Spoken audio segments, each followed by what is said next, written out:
I'd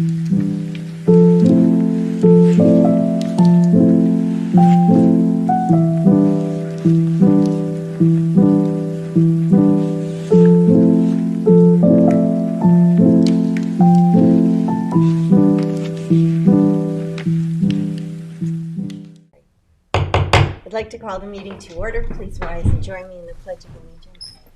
Pledge allegiance to the flag of the United States of America and to the republic for which it stands, one nation, under God, indivisible, with liberty and justice for all. All right.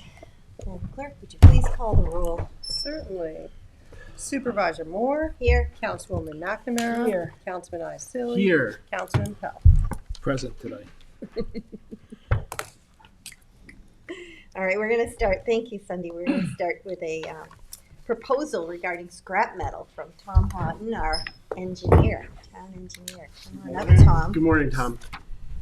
You got some information for Yeah, us, huh? so thanks for seeing me this morning. So recently, the Waste Management purchased the Norsec property in North Sea. Happened last year, 2 years ago, and in January they notified us that they would be accepting scrap metal at the yard on Sandy Hollow. We previously brought our scrap metal to Gershow in Medford. It was almost a 2-hour round trip from North Sea. By the time we dumped, got back to North Sea with it. We run 40-yard roll-off boxes for our metal. The walking floors are aluminum, so they're too soft to be able to, we would just basically destroy the walking floors by trying to put metal in them. So that 2-hour round trip, and then Gershow was paying us about $100 a ton in profit, because scrap metal is recyclable and it's a revenue source for us. So they were paying us $100 a ton. So in 2023, we disposed of 430 tons of scrap metal. $100 per ton of profit for that, so we made $43,000 in profit on scrap metal. And it cost us approximately $24,000 in employee labor and in mileage on the trucks. So we made about half our money back on it, right? We did charge the residents $60 a ton on top of that. So in the long run, we made money, but we were still charging the residents for that recyclable material. With the opening of the yard on Sandy Hollow, we are now 5 minutes from our North Sea transfer station. It's like a 15, 20-minute round trip.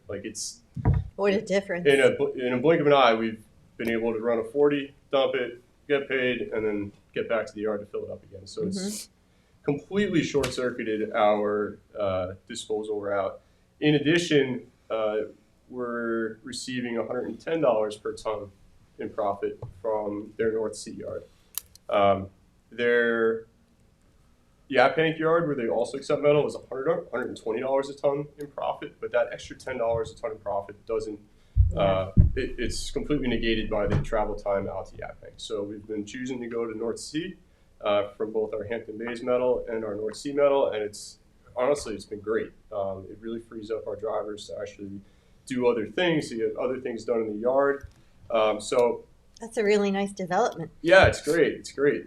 So we're expecting, based on 106 trips that we did in 2023, we're expecting $3,000 in truck and labor costs. It's really not having a huge impact on the driver's days. We can just go there, drop it. It's like going to the supermarket for us at this point. So we're expected to profit more from dropping it off at North Sea than we ever would bringing it to Medford. So we're still going to expect about $36,000 in revenue. And that being the case, I would like to propose that we eliminate the fee for residents to drop off metal. Currently, they're charged $60 a ton to recycle metal. I'd like to really incentivize it for them, especially when I can make a good case that it's not costing the town any money to get rid of the metal. Conversely, we're actually making money on the metal. So we're making money on it. Exactly, Yeah. exactly. So I'm hoping that added benefit of eliminating the fee for scrap metal would be that more people bring us scrap metal. The more scrap metal is brought to us, the more money we can generate off of the recycling of that scrap metal. So I hope it also might like get it out of the green bags too, because the less tonnage that's placed in the green bags, the less we have to pay to dispose of the green bags. So I think it might have a small cascading effect on the operation. And people won't try to hide it in the green Yeah. bags if they know they don't have to pay to exactly, dispose of and it. we Or can just also- dump it on the Or just street. keep it on their property, right? I mean, yeah, or hoard it or anything like that. So I mean, you know, it's as simple as you know, I've got a metal spatula. Instead of throwing the metal spatula in my green bag, you just when you go to Hampton-based transfer station, you throw it in the metal bin. So that leads me to my question. I have, like my grandfather actually was a scrapper, and we used to spend our summers taking stuff apart Sure. on the porch so you could get more money because it was clean scrap. Yep, stripping So- copper, all that. Exactly. So I mean, is there different? Do you have different sorting for copper and aluminum, or do we do that sorting, or do they do that Yeah. sorting? We don't do that sorting. They sort that way. I also don't see a lot of people bringing us the really valuable metals. Occasionally you'll get some copper pipes in the mix, but they usually don't make it. But to I guess us. my question is, how clean does that metal have to be? Like, if people are throwing out like aluminum pool chase lounges, and do they have to be stripped, or can they throw it out with everything attached? We would like them to strip it, but it doesn't have to be stripped. Okay. We get paid a price for light iron. It's on the lower end of like the clean spectrum, right? So the recycler already expects that there's maybe going to be some plastic in there. There might be a little bit of vinyl. It doesn't have to be perfectly clean, but the cleaner that you make it, the better we can recycle that. Is this like material. aluminum cans and everything? No, so this is like lawn furniture. This is bicycles. We find like storm doors So I in think there. this is what we kind of need. We need a list for the public. Yeah, as of to course. We what- have one. Yeah. Yeah. So your commingled recyclables, like your tin cans, your aluminum cans, your aluminum foil, stuff like that, that goes in your commingled up by the green bag trailer. And then this is every other bit of like heavy metal that you have on your property. We see pipes, we see Fence posts. fence posts. Yeah, because hopefully too, then we don't see this stuff on the side of the road. Yeah. Exactly. So if we eliminate a fee to dispose of it and essentially to recycle it, I think it's a benefit for everybody at this point, especially with the much reduced costs incurred to the town to actually transport it to the recycling station. So I'd like to hope to give something back to our residents, and we've increased fees on other items. I'd like to eliminate a fee on this item, especially when we can make a profit off of it. So I think generate that sounds good to me. It's good thinking through that. So before putting a reso on, I wanted to talk to the board and get your opinion, and hopefully be able to let the public know that this is something we'd I'm like fine. I'm fine with it. to move Yeah. forward with. Let's do it. So cool. So you could do the resolution to Yes. adjust the fee schedule, Correct. and then we can put a schedule, the list as Yes. Councilman McNamara suggested. Yeah, I have to make sure you put a list of the metals Mhm. in the resume. Yeah, we could send a little press release to the Yeah. paper just to let them Or know, yes. so they can let people know.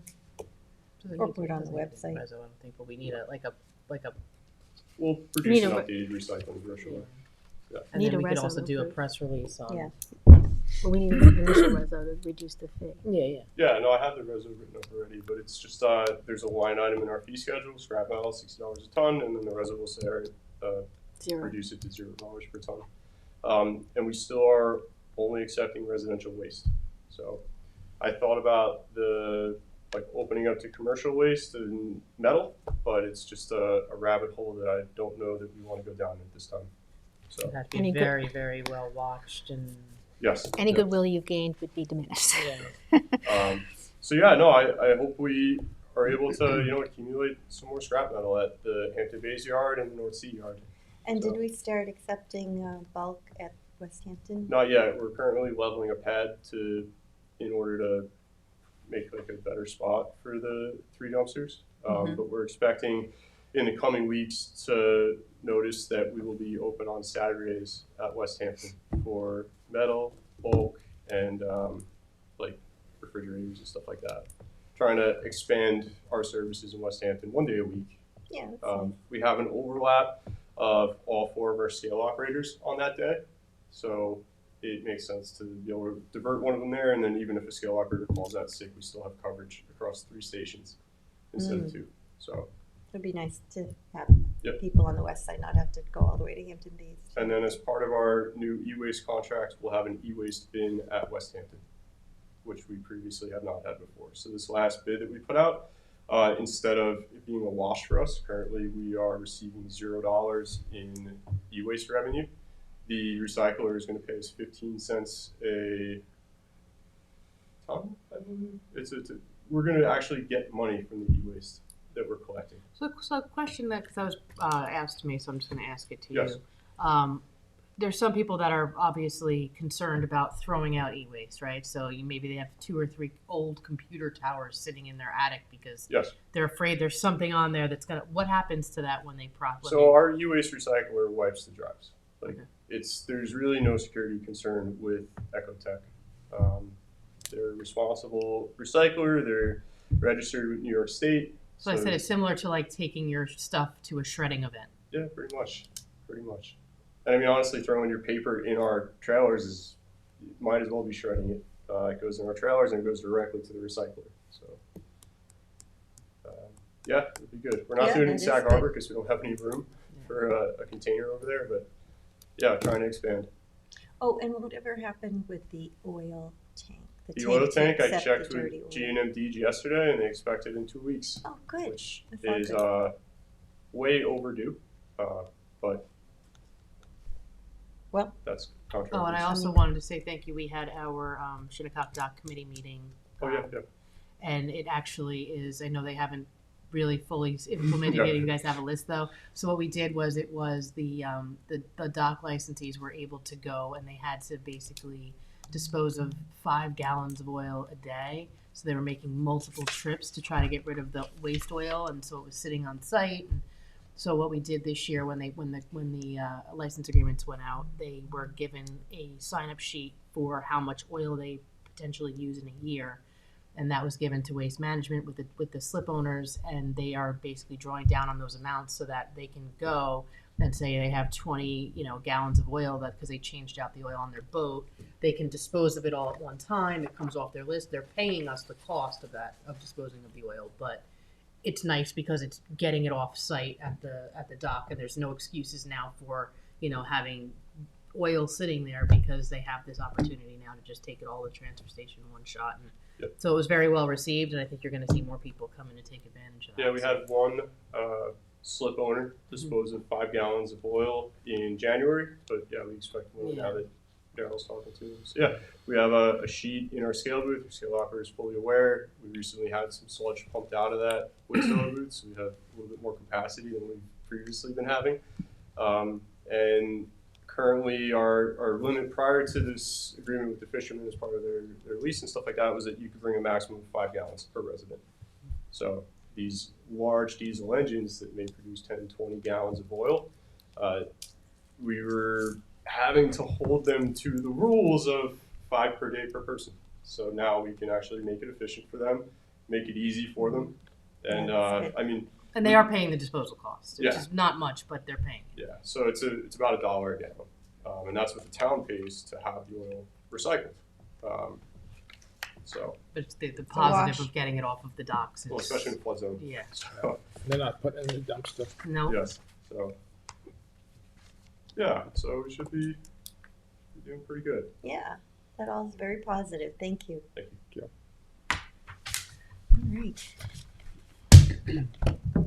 Let's post it on any more ideas that you have. Will do. Thanks, Tom. Thanks.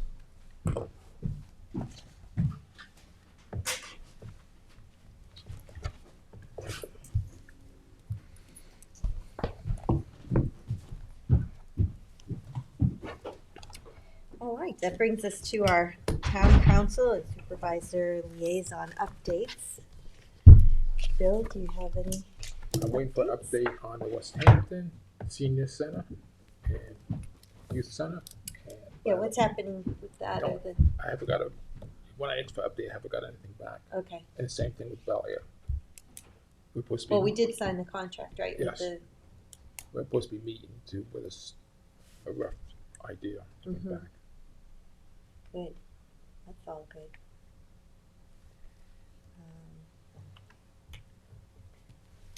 Well, I'll just say the three of us went to the police awards last night, and it was really a nice time. There were 2 new sergeants, 1 new officer, 2 officers of the year, and lots of other awards were given, and it was really nice to be there, and the chief did a nice job to introduce everyone and tell the stories that led to the awards being given. And I also want to say that I did have a progress meeting with the engineers for the Riverside Sewer Treatment Plant, and they're getting ready to, they're helping us with our, we're going to have a meeting with the school. They're going to come in and talk to the board and just explain where we are with the project. That And things are moving along. are we waiting for something from the EPA on that? We got that. Okay. Yeah, so they did the clearing within the bat window, so that was able to be accomplished. Great. And We're putting in for a grant application too for the EPA. Because Teresa Mason's working on that. yeah, I great. think it's due in April, and then they, at the same time the engineers are working on a 30% design plan. So we'll have them come into a work session and update us soon. Michael, I've nothing really at this time. how about you, Cindy? I'll just mention that we went to the New York State Association of Towns. There's an opportunity to take a lot of different classes on things that you wouldn't normally, I guess, think about taking classes on. So I tried to kind of branch out this year. I took one on strategic planning, one on roadway traffic safety plans. That was really interesting. It was with a Cornell professor, and it was more about, identifying accident trouble spots and how to address them and how to have a traffic safety plan in order to get grant money. And so it was actually very interesting. And one important thing that I actually came up, and it was actually at a community solar workshop. They were discussing it, and it was more for solar, but I believe it would happen to be BESS eventually too. There is currently New York State legislation pending to take the right now, the limit is 20 megawatts where it goes to ORES. There's legislation pending to bring that down to 5 and even possibly 3. Wow. So it's something that I think we definitely need to keep an eye on because, we want to keep home rule on this. We want to be able to say where these things can and can't go. So Yeah. it's something we definitely have to keep an eye on. And like I said, right now I believe it's just for solar, but it's definitely worth watching. And I think it was because of all of the large solar farms going on upstate.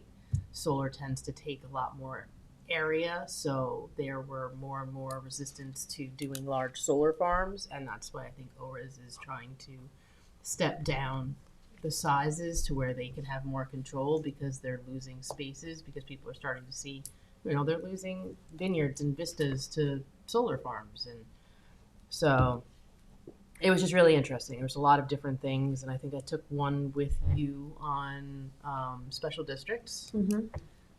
Just a lot of interesting information. Yeah. So It's always a good. yeah. I did one on collective bargaining, which is timely. Mhm. Because we've got some union contracts coming up. Did anyone go to the one about the reducing the speed limit? Yes, I did. Yeah, that was a very interesting one, and it really covered a lot of different things. While it talked about the speed limits, it also talked about,